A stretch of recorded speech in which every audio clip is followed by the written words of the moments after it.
del partigiano, questo è il fiore. Questo è il fiore del partigiano, questo è il fiore. Questo è il fiore del partigiano, questo è il fiore. Questo è il fiore del partigiano. Una mattina mi sono alzato, oh bella ciao, bella ciao, bella ciao, ciao, ciao. Una mattina mi sono alzato e ho trovato l'invasor. Oh partigiano, portami via, oh bella ciao, bella ciao, bella ciao, ciao, ciao. Partigiano, portami via, che mi sento di morire. Questo è il fiore del partigiano. Questo è il fiore del partigiano. E se io muoio da partigiano, oh bella ciao, bella ciao, bella ciao, ciao, ciao. Se io muoio da partigiano, tu mi devi seppellire e seppellire la sua montagna. Oh bella ciao, bella ciao, bella ciao, ciao, ciao. Seppellire la sua montagna sotto l'ombra di un bel fior. E seppellire la sua montagna sotto l'ombra di un bel fior. Tutte le genti che passeranno, oh bella ciao, bella ciao, bella ciao, ciao, ciao. E le genti che passeranno mi diranno che bel fior. E le genti che passeranno mi diranno che bel fior.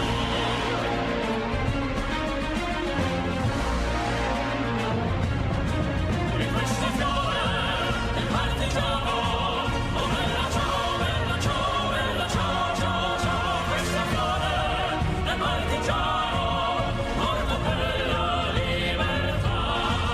E questo fiore del partigiano, morto per la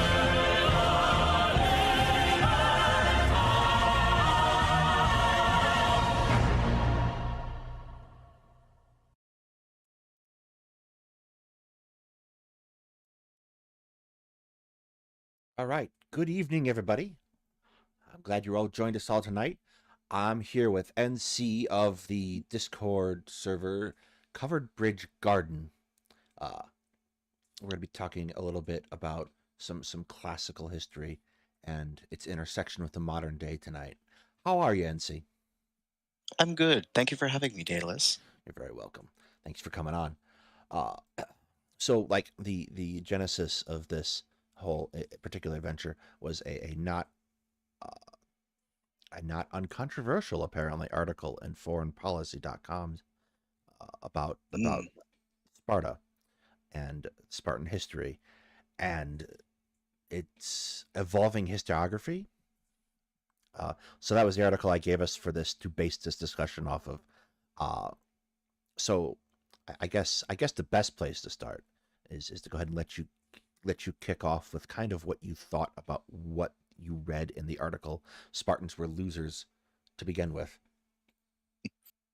Absolutely. So like we've discussed previously, and as I've maybe alluded a few times, so my training comes from. So I have a bachelor's degree in history with a double minor in religious studies and classical history. And classical history is more defined, I suppose, as everything that's just pre-medieval. So I do have some experience in some knowledge on the real history of Sparta. Once you get past the sort of like glam of Hollywood and the Zack Schneider, like I'm not sure if we're going to get a Zack Schneider's cut from 300. I certainly pray the stars that we never do. Um, but yeah, so going into this article, I already had this understanding that our conceptions of Sparta as a city are oftentimes very, very, very glamorized. And this is nothing new. This is something that has actually happened throughout history. So many different civilizations, cultures, and societies have taken what is otherwise a semi-peculiar state or polis of Laconia, or as we understand it as Sparta, and have sort of dramatized it and sort of filled their imaginations with all these kinds of stories of glam and glory and sort of like heroic sacrifices, military virtue, and otherwise Spartan disciplines. Yeah. And oftentimes the history is oftentimes more complicated than the myths that we end up telling ourselves. So that's where I came I came through with this article. For the most part, it was not very surprising, and ultimately this article here that we've sort of parsed through, and I'm assuming we will be parsing through this meeting here. Um, yeah, is just another example of us sort of calling out what is otherwise really just, pardon my expression, but cringy fanboying over an ancient city. I hope that answers your question. Yes. There is, I think, a particular fascination of Sparta. There's a kind of unique evolution to ancient Greek in particular. Our understanding of that particular classical period of ancient Greece, that intermediate period between the Mycenaeans and the Macedonians controlling Greece, and then the Romans coming along. Like that particular Mm, era of it, I think, is really like the fascination we have. That's focused very much in Athens and Sparta. Uh, and we took a lot of things uncritically that were written about Sparta and projected them as history. Uh, absolutely. so like we got this impression like Sparta is held out on one hand as like this section of virtue through cruelty. I think is probably the biggest takeaway you get from it from most people in discourse. Like there, for example, is that anecdote that got written down about Spartans casting unsuitable children from a rock and throwing them in the wilderness. I'm like, this is Mm, insane if you think about it on a basic level. You'd have a very hard time getting any mother to agree to that in any real sense. And but people repeat it as fact and as if it's a virtue, like only the best are selected from the very beginning, type business.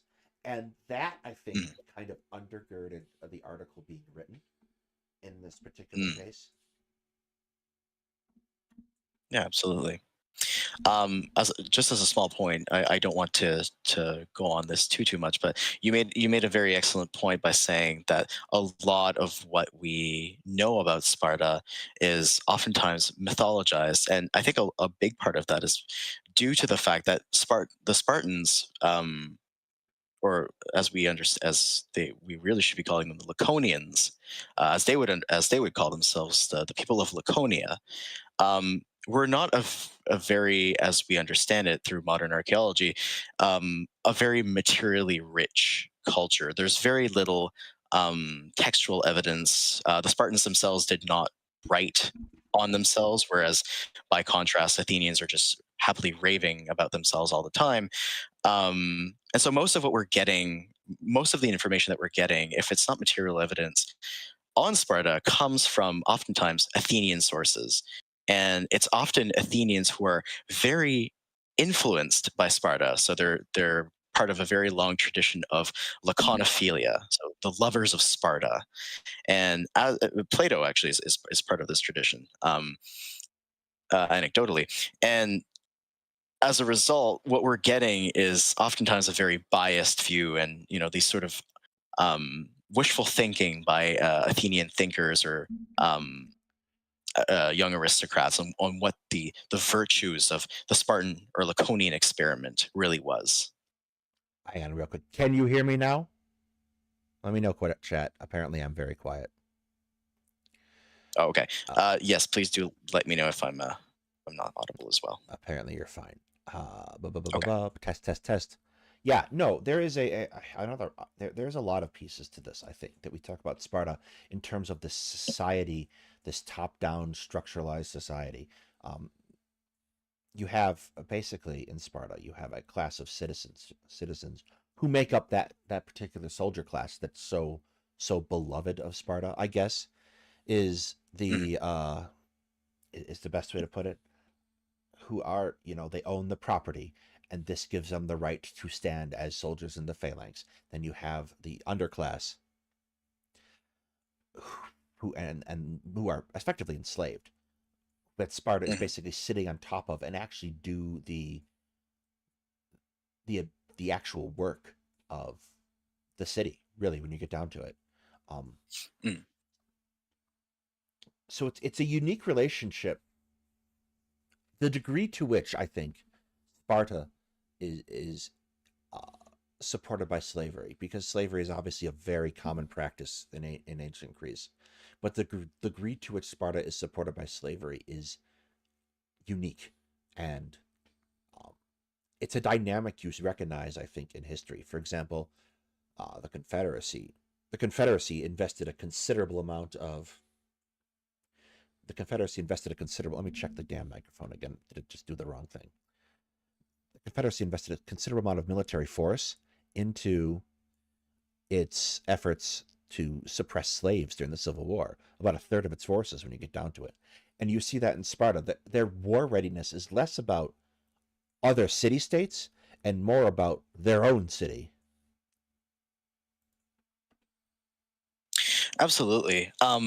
A lot of that, I believe, just to sort of piggyback on what you've just said, a lot of that I think comes from perhaps the geographical nature of Laconia. Um, as a geographical entity. And so, unlike say democratic Athens, if you will, who always has like one foot in the agora and one foot out in sea with a very surprising navy. Um, Sparta, on the other hand, is oftentimes very quite content with the total land domination of its own borders in the Peloponnese, and you've mentioned a very good point in which Spartan society was very, very, very, very heavily um, supported by slaveries at multiple different levels, and I think it works. It's worth knowing that there's in Sparta's case, as is often the case, or Sparta's the exception in some cases in ancient Greek, especially in classical Greece. Um, in Sparta's case, this isn't just any kind of slavery. So, just as a quick question, are you familiar with the with Messenia by any chance? As in the area in Sicily, the city in Sicily. No, okay, actually, so if you'd like, I would Please. I can definitely get into that. Yeah. So there's a city in the Peloponnese, or there was at least this people in the Peloponnese called the Messenians. Oh, Very early sorry. on. Sorry, I would have pronounced it Mycenaean. I apologize. Yes, go ahead, though. Oh, okay. Yes. And so these were contemporaries to Sparta. Um, oh wait, did you say Mycenaeans? Yes. Oh, okay, no, No. Okay. not quite Mycenaeans. Yeah, so we are past the We're Greek we're Dark past Age. Agamemnon then. Okay. We're past Agamemnon. Yeah, Thank you. Agamemnon's long dead and buried. Yeah. So the Messenians are, by all intents and purposes, they're their own Greek people. They were Dorian Greeks, so the same kind of Greeks as the Spartans identified themselves as, and they exhibited every hallmark of classical Greek culture in terms of cultic practices, cultural practices, and so on and so forth. And very early on in its history, Sparta actually does the unthinkable. It enslaves an entire population. So this is something which is very different than captured war prisoners in war, where for the most part you're taking prisoners. These are individuals. This is um, an entire culture, an entire Greek sphere of influence, which is essentially absorbed into Spartan hegemony, and quite brutally so. There we have accounts of at least two full-on Messenian wars that Sparta has to sort of engage in order to completely subjugate this people, and that exactly is the problem. This is why a lot of Sparta's neighbors, such as Corinth, were quite nervous, because this is Sparta doing the unthinkable. This is Sparta not just enslaving captured war prisoners. This is Sparta essentially turning an um, entire free cities of fellow Greeks, fellow Dorian Greeks, no less, into an underclass, which is, you know, obviously abused in the ways of in the classical understanding of Spartan hegemony. Yeah, it's also against the expectation and the norm of behavior with one another that the city states engaged in. Um, like Exactly. there's not a coherent Greece at this point. Obviously, that's pointed out, I think, pretty early on to people who like do this at a basic level. There's no coherent Greece at this point. You have these city states that are functionally independent, emerging political bodies, I guess is the best way to put it, because you also get a not insubstantial amount of political thought that's incredibly popular for undergrads to quote, but then they stop, going to college and that's all they ever learn. But you get that Mm. that emerging political thought, and there's an expectation of behavior that you have among Greek city states. Like Mhm. there are things that are acceptable to do, for example, to Macedonians, that there is not acceptable to do to a proper Greek uh, type thing, or Persian, or blah blah blah, etc. So Mhm. that particular kind of instance I can see as being incredibly. Hang on, someone just messaged me. Incredibly disturbing to people about Sparta in the first place. Like, what is Sparta going to do? Um, and they obviously benefit immensely from the idea that they are powerful on land. But this is Absolutely. illusionary in a very real way, I think, because the first thing I want to kind of point out, and there's an Mm. ongoing debate about this that I have read a little bit on. That's a lot of fun and fascinating, but we had a very distinct vision of how Greek warfare worked. Mm. That's being kind of overwritten for a lot of the same reasons that um, a lot of the same reasons that we are in this mess with Sparta to begin with, is we kind of uncritically accepted some historical musings of certain historians thinking on Greece. So Right. Yes. there is this conception of Greek warfare that takes it into this concept of ophismos, which they envision as shoving. So two lines of the phalanx meet and shove each other until one breaks and runs, and then those guys die. Correct. This seems silly, really, when you get down to it, because you're exhausting yourself for no real combat gain when you get into it at a certain level. So we're starting to view this as a kind of different model of Greek warfare. And in this particular model, the phalanx is kind of like the center line that holds everything in place. The phalanx meets and it clashes, and they're going to have a hard time getting an edge on one another. Um, but the key thing Mm. about this here is you have those Greek hoplite warriors that make up the phalanx, and the Spartans, and there's nothing that's really qualitatively better about being a Spartan in that situation than there is about being, say, an Athenian or a Theban or Corinthian. So, like, we have a different view now of how Sparta works that doesn't necessarily say, well, like, why do you care if you're so much more physically fit or better than the guy across from you? You're going to be fighting for 45 seconds and move to the rear of the line, and the next guy moves up. So, like, you're going to Right. rest. It's going to be a different story. Um, and the other part that the article goes into some detail with, to get back to that, is it's going to be results driven Mm. too, right? So Sparta loses as many significant battles as they win. Absolutely. Yeah. And Yeah. By no means. Yeah. they go into this in a certain case, and like they bring up how Sparta famously defeats Athens in the Peloponnesian War, and the Peloponnesian War is a pretty good like sticking point for people's understanding of that period of time, because I feel like a lot of people have heard of it and heard of the basic story of how Sparta and Athens fight and they fight and they fight, and then eventually Sparta wins. But like the truth of the matter that this article points out is that Sparta has to accept Persian money and uh, essentially lets Persia back into Greek politics, which Yes, exactly. is a Yeah. net loss for them, right? Yeah, exactly. It essentially turns Sparta as this, again, going back to this sort of very dramatized, if not quite racist.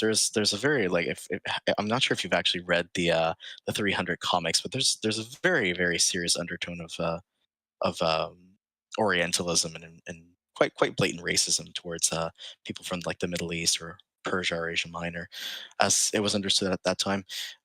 But yeah, absolutely. This influence that had been, as the article quite rightly says, had been crushed after the events of the what we understand as the Persian Wars. So this is the wars that we're all familiar with, right? Like the Spartans, at the Xerxes 300 and Spartans, Darius, yeah. Xerxes. Yeah, exactly. So, this is what we sort of like to remember Sparta as. Like it's sort of like the champion of freedom for the Greeks. Um, Freedom, of course, being used very loosely here because it's hard to be free if you're enslaving an entire population who's holding up your essentially utopian way of thinking. Um, and so, yeah, the entrance of Persia back into the Eastern Mediterranean by vis-a-vis Spartans asking for aid in the defeat of the Athenians is sort of a very big slap to the face for this idea that like yes Sparta was a champion of freedom for sort of Greek ideals of freedom, democracy, God forbid personhood, because that never really existed, but yeah. Yeah, 300 is especially silly on a lot of levels. Both the movies, and I've never read the comics, but both of the movies were incredibly silly in their portrayal of Sparta in particular. Uh, like it plays into the legend more than the historiography than it. And like Yes. it's such an awkward movie to watch. Like I get what happens and how they're presenting things, but like they portray like the immortals as orcs. Like Jesus Christ. Yeah. And I don't think it's any coincidence that a lot of critics of the comics and the movie pointed out that this is a very interesting comic and or movie to come out in the wake of the Iraq War, the invasion of Iraq. So it's sort of playing back on these ideas of like we, the West, are these sort of enlightened, noble warriors who you know, coincidentally have the most unrealistic chiseled abs I've ever seen on a human being currently living, um, against the sort of like monstrous Eastern barbarians, if you will.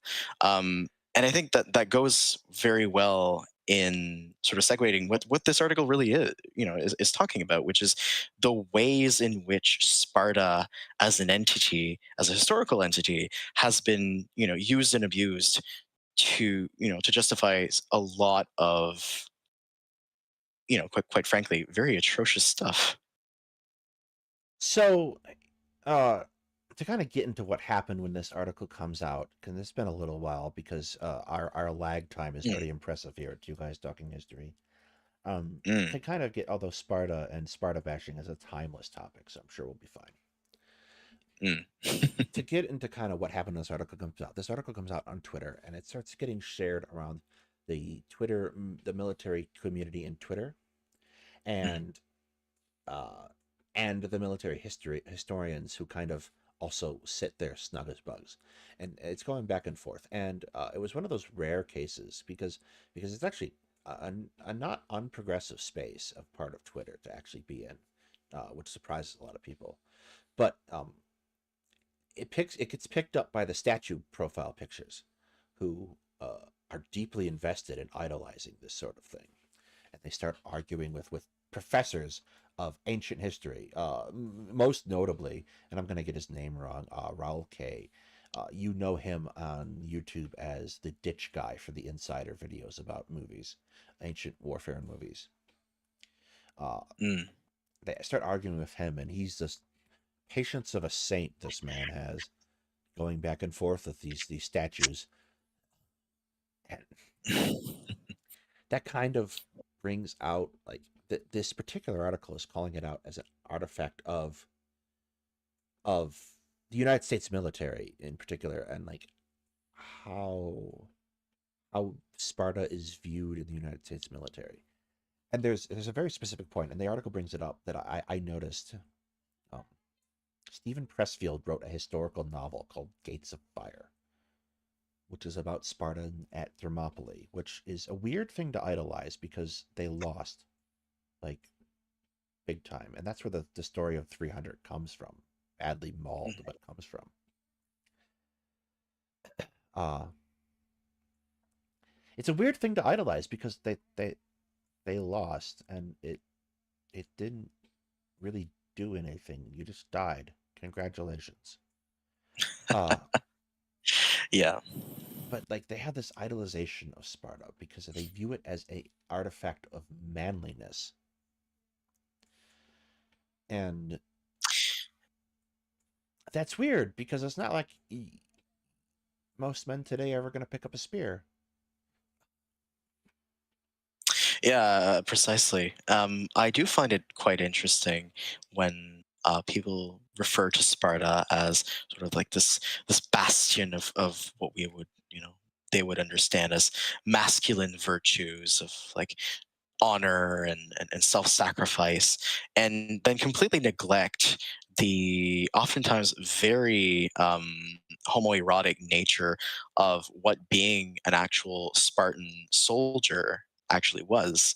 um, there's many reports, and there's a lot of textual evidence to say. Now granted, this textual evidence does not come from the Spartans, so we have to take this with a grain of salt, but there's much textual evidence to suggest that Spartans were having, what amounts to a lot of gay sex. And it's, obviously one of the very big points that, the statues on Twitter um, tend to conveniently ignore, which is, of course, that as a Greek city state or poli, I'm obviously saying that wrong, but as this Greek city state, it is abiding by a cultural matrix which is so utterly foreign to what we would understand. Um, and I think this is one of the excuse me, the big sort of selling point in what a lot of these people end up doing when they're studying ancient history. They use it as a method to reinforce what they understand as traditional virtues, which are oftentimes very, um, much more recent than they might think, and sort of apply and pastiche them on, otherwise very different ancient cultures, such as, of course, like the Spartans. Yeah, I think it's a shadow game, like almost a Jungian shadow virtue that they're aiming for when you get down to it. Um, because it's not a first of all, if we were able to go back in time, based even I haven't done much reading on this really because again, modern history is what I do. But like it strikes me as we would not necessarily recognize our masculine virtues as compatible. Um, they would find us to be utterly effeminate, and we would find that to be the same. To be the same. Uh, even without factoring in, like non-binary, femme-presenting uh, people and like all that jazz. Like even without that, I think Yeah. that they'd find this disconnect, that a bridge that's not there It's an invisible bridge that they're using. Um, and it's built off of this thing because like Greek, there's a lot of important things to read about in Greek history, right? And Greek philosophy and all these things. And really the important thing to do though is to start recognizing that this is where we come from and it's not the end of the idea. So like I would be remiss if we're talking about Poli and mentioning not mentioning friend of the channel President Sunday and also stating that reality technically a polis is a fortress. Um, this concept of city state, Acropolis, uh, which is central to each of these city states, is a fortress, and like the idea of protection is not just Spartan. It's all Greeks have this concept into their basic philosophies and their basic understanding of what a city is. It's not unique. It's not a unique expression, and singling out Sparta is just unfair. I think, particularly to the Spartans, who have a history in and of themselves that demands we look at it for a lesson, because there is a lesson in this, particularly in how Sparta falls apart. Um, Yes. it gets into, and I like making this comparison really to Rome as well, ancient Rome, um, Mm. and it is a big explainer of how the society changes, um, because you find this at the heart of why Marius Gaius codifies the structure of the Roman legion that came to be known after the Marian reforms. You find the exact same thing in Sparta, how soldiering is a privilege in a certain sense of wealth, as expressed by ownership of property, and as Sparta goes through and exists over time, you find more property being owned by fewer people and fewer Mhm. Spartan soldiers available to service in Spartans' armies. And this is not dissimilar to how the Marian legions are formed in Rome, and how the the early cohort system that they developed is kind of washed away.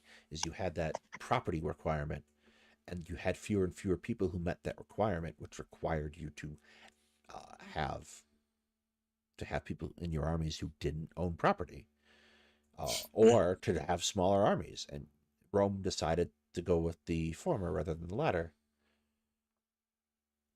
Um, Yeah, precisely. yes, and so like you have this effect in Italia again, where people buy up these farmsteads, these create these huge latafindas that they farm out as basically as palatial estates, and you have no land people eligible for service, and your end result of retirement is we're going to give you land. So this fuels conflict because a Roman general who raises a legion now has to be able to have a plots of land reserved for retiring legionnaires. Uh, so Rome expands out and it pushes out imperialism. So like it's not capitalism because it's well before capitalism is understood. Uh, is somewhat not well understood, but there is this desire, this baseline of greed, pushing forward a people into conflict or into ruin, which I think is an incredibly important lesson to take away, because like there's a kind of a contemporary assumption we have in American society, especially that we do not have to address inequity, that it'll be Mm. fine. And that's just not the case. You can see your society crumble away beneath you because you refuse to confront that kind of problem. Right. I'm afraid you'll find this vision of the Marian reforms is somewhat out of date. Uh, is that in French? It's in French, yes. I see my language here. Okay. That's Let's why see. I haven't read it yet. When someone translates it who can speak French, let me know. I would love to see All right. a different version of it. Uh, but that gets into this kind of point. Historiography changes all the time. Um, our understanding of the past changes all the time. And if you watched the thing I did last Sunday with Zanzi, the talk I did, I kind of talked about myth building and with him as well, Mm, and right. how history is valued for its myths above the academic discipline way too often. And that's a very clear Yeah, case of what's happening here.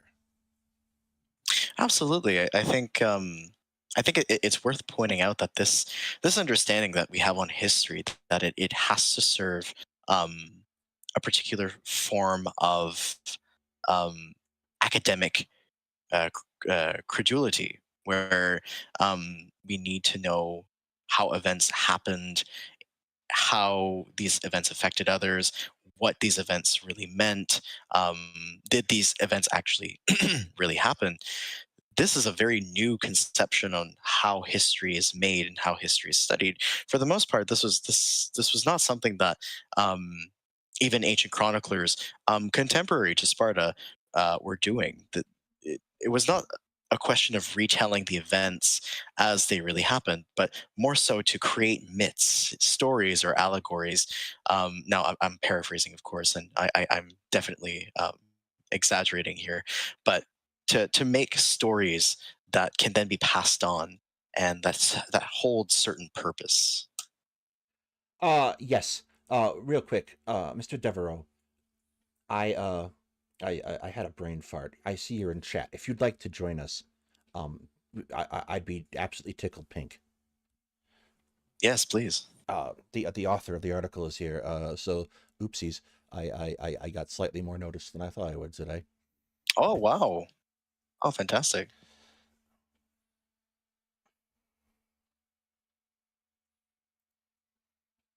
But yes, no, that is very much, I think, kind of sitting at the heart of this problem. And the United States military has this particular problem, and there's a big admiration for Gates of Fire, especially at the start, in particular around the start of the War on Terror. There is a book, and everyone is familiar with this particular story.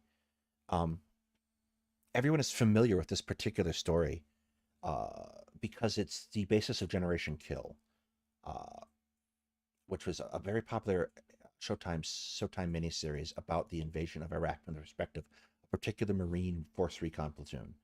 Um, Mm, the author of that article was a journalist that was embedded with this platoon.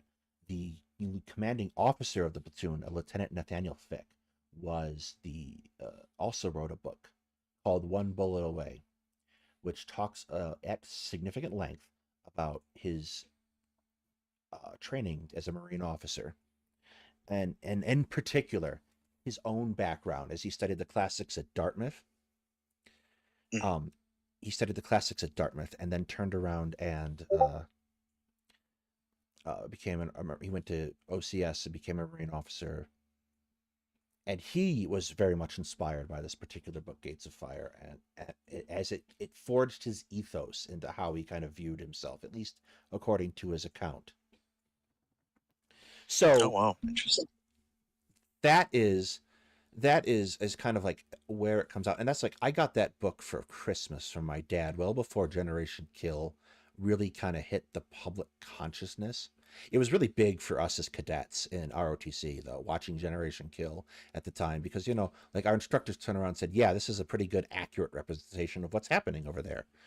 um so like it became a really big thing for us to sit around and watch in our dorm room, because we were really bad at being social for some reason when we weren't drinking, uh, which is another military problem, by the way. So like it was one of those things that was like really big at the time, and like it brought me to read the novel in question.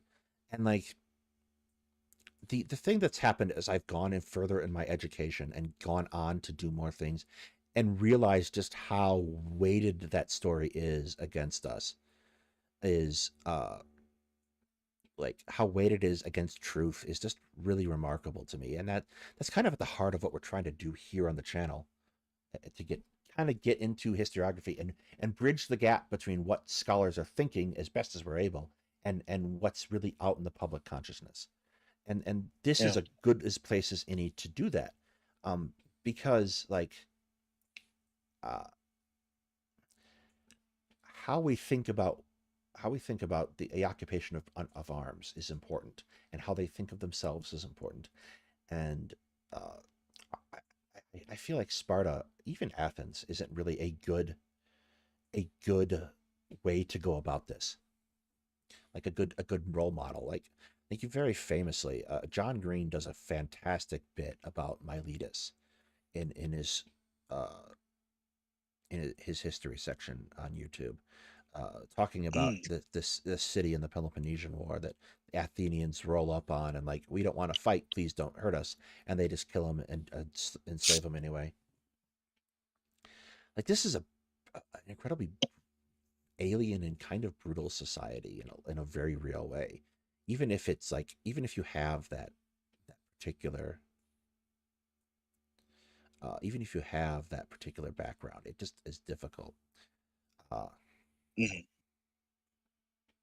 Well, it's interesting you mentioned Miletus because I think this ties back to um, how interesting historiography is as a practice and as a discipline, and actually really understanding the lives of how these human beings, these real human beings, these real people with flesh on their skin and bones in their bodies, um, actually behaved and understood themselves in the worlds that they lived in.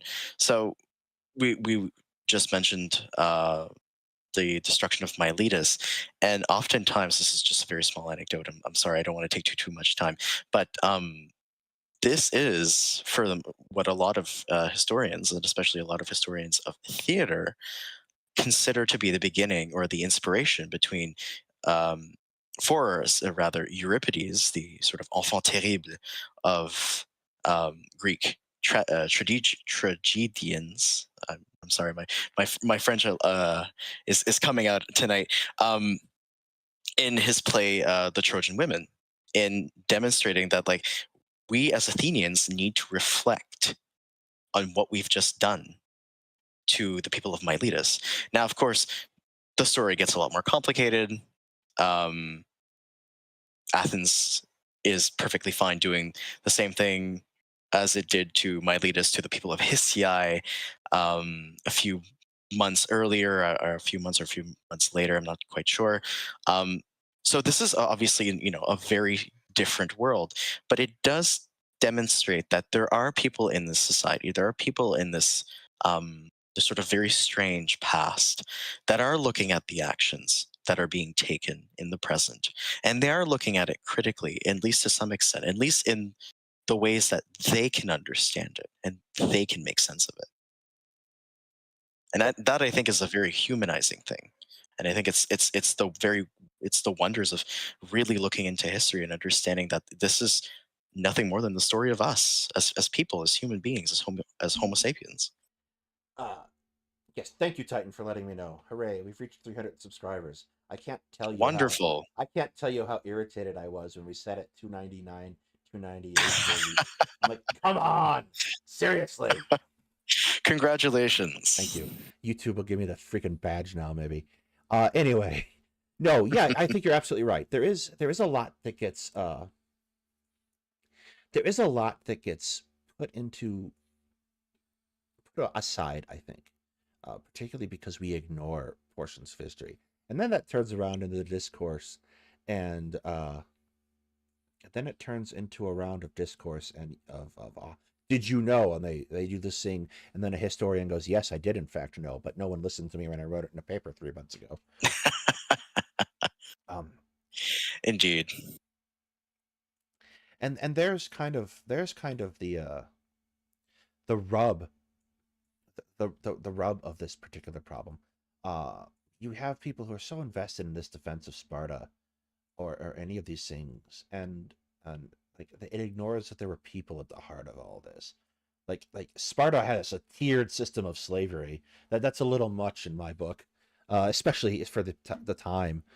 Um, Mm. and you just sort of sit there and going like, why are you admiring these people, who would think you the weirdest thing ever, who's an effective barbarian?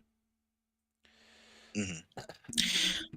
I think perhaps if I were to offer any sort of insight as to maybe why we're sort of still, as a society here in the West, and by West I mean like as you understand in North America and in Western Europe, we're still sort of obsessed with these ideas of like the noble Spartans, the quote unquote noble Spartans, or the noble Greeks, as I think this is the very slow process. This is an example of the very slow process of going away and moving away from what was otherwise history, which was the function of great men, and oftentimes it, it focused solely on men. Um, the sort of like great man history that sort of exemplifies what historical discourse has been for the past several hundred years. And I feel like I understand. I think I this sort of obsession with particular groups in history. So the Spartans, the Laconians, as a cultural group that have X, Y, Z characteristics, are hyper masculine, um, hyper militarized, very bellicose individuals. I think these sort of like caricatures of peoples and civilizations and societies is maybe just the latest attempt for us to maybe make, or make us to maybe try to make sense of history. Where it's like, well, if it doesn't make sense, if history is just a story of us, then what did all of this mean? Like, what did it mean for the Persians to be, to win the battle at 300? Was this really just an utter failure? Like, it couldn't be. Like, that goes against everything. That would be like saying, this is preposterous. And I think it's these questions, and it's these uh, sort of cultural um, relics that historians, now I by no means speak for all historians, but historians should be or could be tapping into and really promoting a much more, say, holistic understanding of these particular times and places and peoples. Okay, let me know if I am still too quiet. I apologize. I'm not sure what's happening tonight. I have everything dialed up on OBS and everything dialed up on Discord, and here we are. Apparently, I'm just really soft. Sorry. Anyway, no, I agree entirely. There's another part to it, though, I do think. And we've Mm, gotten into this here in the past as we started talking about uh, male loneliness, and we started talking about issues behind men. Uh, mm, there is a cultural phenomena happening right now. Um, we are redefining what it means to be a man, right? Or to be a woman. Like the assumptions that we made in decades past do not hold up. Men are not necessarily breadwinners. Women are capable of this thing. Like all these things that we pegged to ourselves as men were all very relational to our relationship to women, and this is no longer the case in this kind of world. Which means that for a lot of people, what it means to be a man is in flux, and like they're reaching back into the past in order to justify the future, what they might do in the future, and to validate themselves now. And this is a flawed way to use history, because this isn't history as an academic discipline again. This is history as myth making. Um, so like you become invested in this view of Spartans, of great unbeatable warriors, virtuous men who who are girded for a single task, and that's to fight and die in battle. And you get invested in the knights, the Crusaders in particular, as people who take this holy war to the infidels of the Muslims in the Holy Land, and who fight for this ancient birthright of Christianity. And you get invested in all these things that aren't really true. Like they're not the best reading of history. So when the idea comes along, when the person comes along that says, "I am," this isn't the case. This is what really happened. mm, Uh, you're resistant to it, and the other half of that particular equation about it is a good old case of misogyny, because a lot more women are historians today than in the past. So what they're seeing is a woman coming up to the case and taking the sacred cow and gutting it in front of them, and it's a visceral reaction, and it's not okay, um, on a very real level, but it's also like that's where it's coming from. Uh, Mm. it gets kind of into what we were talking about right before the stream started. This sense of of entitlement. Indeed, yeah. The sense of sort of male entitlement um, to what they would perhaps characterize as like feminine virtue or female virtues. So, in other words, like when men feel slighted, now I paraphrase now, of course, when men feel slighted at the particular actions that a woman is taking, either directed at them or self-perceived to be directed at them, oftentimes it might not be a direct source of anxiety and frustration to them vis-a-vis their own relationship with that particular woman or female. It's very often the case, often, not always, that this aggression is mostly this aggression, which is very more oftentimes directed towards the actual woman, a result of the perceived lack of male virtue or male or sort of manliness that they are then experiencing as a result of these slights. So, as an example, if I'm getting cheated on per se, as an example, the real the real slight here is, of course, like, say, I don't know, the woman who is cheating on me. But what is also at play is my role as a man in this particular situation. I am being disrespected. Other men will see me as weak or a failure or uh, I don't want to say it. I'm not sure. I'm not sure how PG this channel is, but is cuckold allowed? I can't see it being a huge issue. No, we're fine. Okay. Yeah, but I get Okay. no. That's exactly part of Yeah. it. Yeah. Exactly. So this idea that the aggression here is a masculine aggression, but it's directed towards women because it is um, a way of reaffirming one's masculine virtue to other men around them. Yes, and And the if other half of that yeah, equation is that there's another man in play there too. So you're both, because it's a hierarchical thinking. Uh, absolutely. because it's a hierarchical thinking, you suddenly feel like you are being pushed under in the hierarchy, or your place isn't what you thought it was. Because again, these statue PFPs that are making this argument usually have something to the effect of "I'm an alpha male" or worse, sigma male in their profile, Mm, and right. there's that. There's one thing I kind of want to allude to too, because the other thing comes into this particular framing of what wokeness is, and like wokeness being a feminine thing and the feminizing of men, right? There's a Mm, particularly famous battle between Sparta and Thebes called Lutratia, and it was held in 371 BCE, and it's very famous because Sparta loses, but who they lose to is Thebes, and the cornerstone of the Theban line in this particular case, and there's a particular story to it.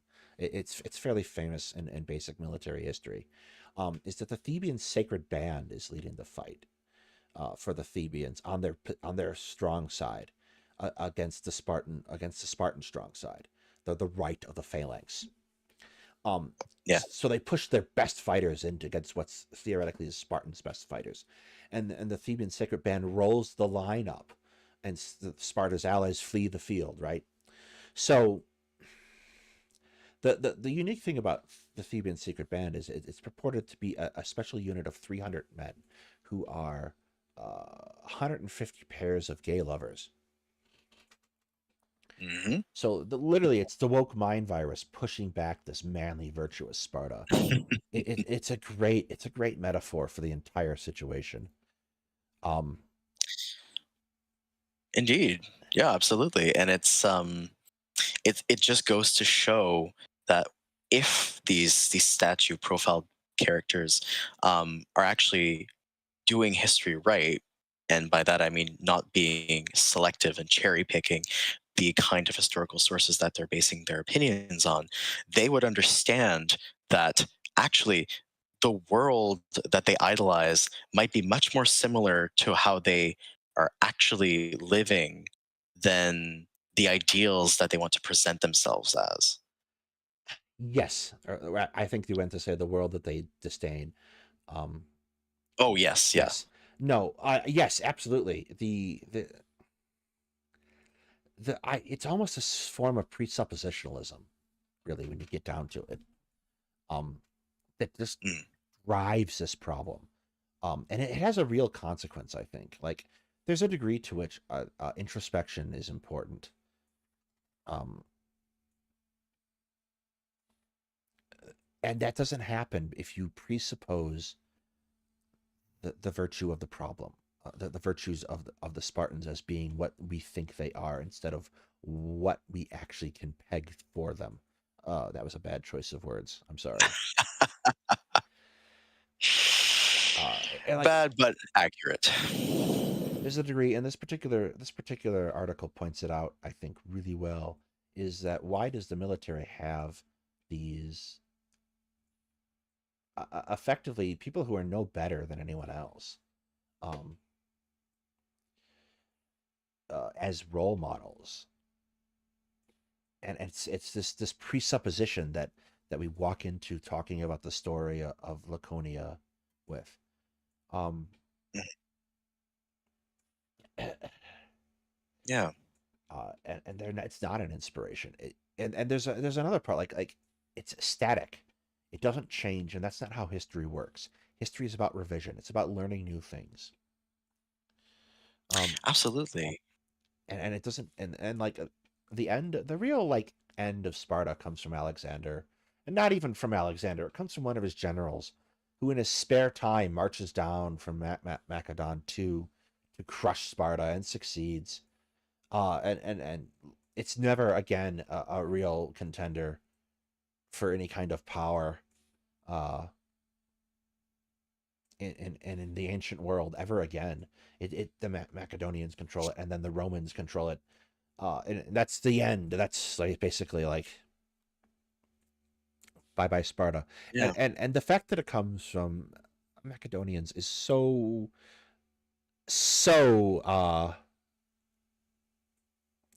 fitting, right? Because you talk Mhm. about it static, and you talk about Sparta as static, and the article does too.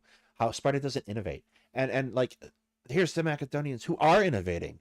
They're building these cavalry armies to support their phalanxes with fuck off huge pikes, and then the Spartans got Mhm. spears, and like there is a new thing and a variation on the theme that's different and new and allows them to do better than what came before them. You're fine, Avery. Go lay down. Avery, the history dog, is being silly again. That's probably because someone is feeding the cats. Anyway, uh, I think you raised a very good point when um, you mentioned the sort of non-static nature um, of history, and as history is, of course, and the study of history, of course, is an ever-changing discipline. What we know today in history and how we know history and how we study history is vastly different from how we've studied history in the past. And to bring it back to Sparta, and a lot of the Paulus and Pauli of classical Greece, these were at their very time nothing short of very interesting social experiments. It's worth pointing out that the Spartans, after the conquest of the Messenians, now I might be getting my history wrong. Then and only then do we understand the Spartans as we see them or as we understand them today. Before that, they would have been just like any other Greek state. It's only after the advent of enslaving an entire Greek-speaking population then that they're then able to sort of innovate in the Spartan constitution of um, selective citizenship, special rights equated to women, and so on and so forth. But it's very emblematic of the change of history that we see that this, what was at the time very innovative, ends up becoming sort of crass and outdated by the time that other innovations make their play and appear on the scene in the ancient Greek world. So it just goes to show that what does start as innovation at first might end up becoming um, the very sort of calcified um, restraints that societies sometimes have to deal with when faced with new challenges. Yeah, it's there are we take are supposed to take lessons from history, but I think a lot of times you take the wrong ones. Um, uh, there's a thought that you cannot basically lose, really. Like as Americans have this thought, especially like America will be here forever type thing, and that's not the case, obviously. Um, American society is not going to be like trapped in amber and always exist in this way. We're going to have to adapt, or we will be changed by the things that happen to us, be it other people or um, be it other people or like conditions, like for example, maybe the seas start rising and people run away from the coast and start migrating inland, and here we are with a bunch of inland for people to migrate into type things. Those are the understandings we need to take from history, that those things are going to happen, uh, and they're going to be disruptive, but whether they're destructive or disruptive is largely up to how we greet them and how Mm, we decide to embrace one another as human beings. Um, absolutely. uh, Um, yeah. which gets into like now we have a watch post. Now we have the watch post of Miletus and I see all of which to go by. Like this is what not to do type thing, and this is what we need to do better than we did before as a species. Absolutely. History is the coming from a background in history. I've often been told that history is the best and the worst tool for critical thinking. And it's the best and worst in the following sense. It's the best in the sense that you are actually learning. If you're doing it properly, you will be learning about a lot of different things um, that oftentimes will challenge your preconceived notions of the world and your preconceived notions of how peoples and civilizations and societies have been depicted in popular media, i.e., the Spartans. It's the worst thing if you take no heed and you use history as a method of simply reinforcing these popular ideas and to not look at these ideas critically. Yes. Hi Charlie, we do love you. Thank you for showing up Yes, today. indeed. Much However, love. however, the principal thing I think is um, that people like is the concept that history is uncomfortable if you're studying it properly. I Mm. don't know. I've been doing this now for quite some time, and I don't necessarily feel uncomfortable so much as I start to feel resigned. But I get the idea. Men have no more ready corrective of conduct than knowledge of the past, Polybus. Yes, absolutely. Agreed. There is a particular uh, there is a particular value. There's a particular value, I think, in like speaking out on this particular topic and saying this isn't what really is, uh, what we think is happening isn't is, because there's like that lag time. Like one of the things that, yes, I know you want to go eat the people's food, baby. You're fine. Um, there's a particular lag time with scholarship to catch up to people. Like doctors has a 10-year lag between medical research and what doctors are prescribing.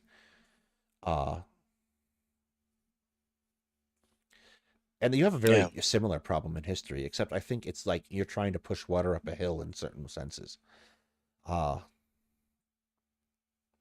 but that's Yeah. Yeah. You are essentially at least in my own experience, for a lot of the for a lot of historians or people who do practice history, it's not only do you have to push back against the current misconceptions of history as they appear, based on recent evidence or being challenged by new and improved data that's coming in and challenging these ideas. You're also pushing back on the countless people throughout history who have made comments and who have taken these historical quote unquote truths as gospel and as historical reality. And so it's sort of like a very much like pushing water up a hill. It's a ceaseless struggle to not only make sure that what we know is clear, but that we can also identify when people are making mistakes and when people are knowingly making mistakes um, with regards to how this history actually occurred and what it actually means.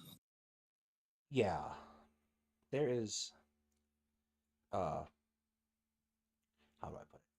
There's a very much a degree of um there's very much I promised we weren't going to do contemporary stuff. I lied. Uh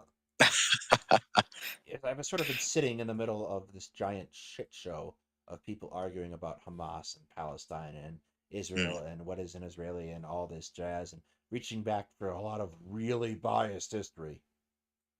mm. Um, I'm really reminded of how important it is to kind of do this right. Like it's not an unimportant job, and like you can't do this badly because it leads to people believing and justifying and doing horrifying things. Absolutely. Yeah, 100%. And a lot of people do see history as a sort of like dead thing. It's inert, it has no life. And where I would caution is to say, don't think that what we understand as history today can't be used as propaganda tomorrow.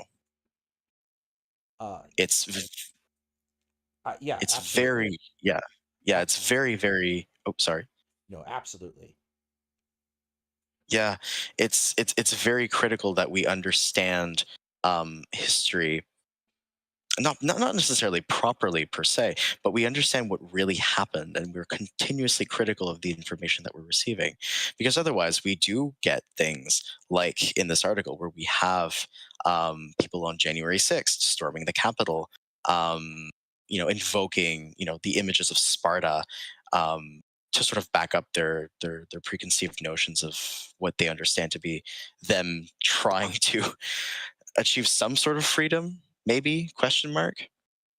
Uh, um but these historical things do have life. They're not dead or inert. They do live, and they live through us. They live through our interpretations of the events, and they do have consequences, and unfortunately they do sometimes have very negative and sometimes deadly consequences. yeah, I was actually about to start, rolling us in and wrapping us up here, but I kind of think you've just done it for us, really. Like that feels a Oh, good okay, place to end cool. as any, unless you have something else you want to go into. Like I think you uh just perfectly summarized everything we wanted to do here. Oh, well, perfect. If there's anything else I can say, I perhaps, if I may, um, if if there's anyone listening who is just getting into history, who's learning about the discipline, who wants to learn about history, um, what I would suggest is, by all means, ask questions. I've never met a historian or somebody who studies history academically who is obtuse with answering questions, especially from those who are genuine in asking these questions. So, by all means, this is not in the form of gatekeeping. This is not gatekeeping at all. This is a real thing. History is a very real discipline, and we really do need to know our history if we are to properly understand the events that are happening around us and are you know going to be happening in the future. So yeah, that's it. That's all I have to say. Yeah, Thank you. I'm going to kind of make the final contra. You're fine, Bubba. We're about to finish. Sorry to Okay. dog. He's just getting in my face. Yep, he's right literally in my face. Hi, Bubba. I love you. Go lay down. Anyway, no, the thing I'm going to say is the thing that makes you a historian isn't the degree. The thing that makes you a historian is doing the method and doing it properly. So, like, Yes. I am always happy to talk about that. Join the Discord. Shout at me. I will find you and we'll talk. Thank you all for showing up tonight. I appreciate it immensely. Thank you to those who subscribed and liked the